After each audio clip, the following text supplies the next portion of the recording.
Hello అందరికీ. అందరు ఎలా ఉన్నారు? ఇలా మీతో మాట్లాడి చాలా రోజులైంది. ఈరోజు మా మ్యారేజ్ యానివర్సరీ అని టెంపుల్కి వెళ్ళేసి వచ్చామన్నమాట. మొత్తానికైతే ఆ శివయ్యని దర్శించుకునే అవకాశం అయితే కలిగింది ఈరోజు. మా పెద్దోడైతే టెంపుల్కి వచ్చాడో లేదో ప్రసాదం మీదనే ఉంది ధ్యాస అంతా, కలవరం అంతా అక్కడే ఉంది. మొత్తానికైతే న్యాయం చేశాడు ప్రసాదానికి. ఇంటికి వచ్చేటప్పుడైతే సరే బయట తిందామా అని అడిగారు మా వారు. సరేలే అని ఏటూబీకి వెళ్ళామన్నమాట. మా చిన్నోడు పెద్దోడినైతే అస్సలు కామ్గా ఉండమని చెప్పలేకపోయామన్నమాట. అంత బాగా ఎంజాయ్ చేశారు వాళ్ళు హోటల్లోనే. హోటల్స్లో తినాలంటే పెద్దగా ఇంట్రెస్ట్ ఉండడం లేదు అస్సలు.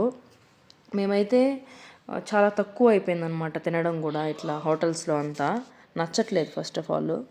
సరేలే ఇంకేదో అని చెప్పి వెళ్ళాము.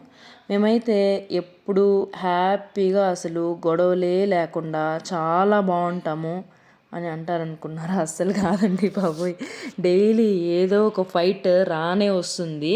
మేము ఎంత స్ట్రాంగ్గా కలిసి ఉంటామో లేదా అని తెలుసుకునేకి వస్తాయనుకుంటా ఫైట్స్ కూడా. అందరి ఇళ్ళల్లో లాగే కామన్ అనమాట. ప్రతి ఇంట్లో అందరికీ ఫైట్స్ ఉంటాయి. మాకు ఫైట్సే లేదు అంటే ప్రేమే లేదనేసి ఏమో అనిపిస్తూ ఉంటుంది నాకు చాలాసార్లు.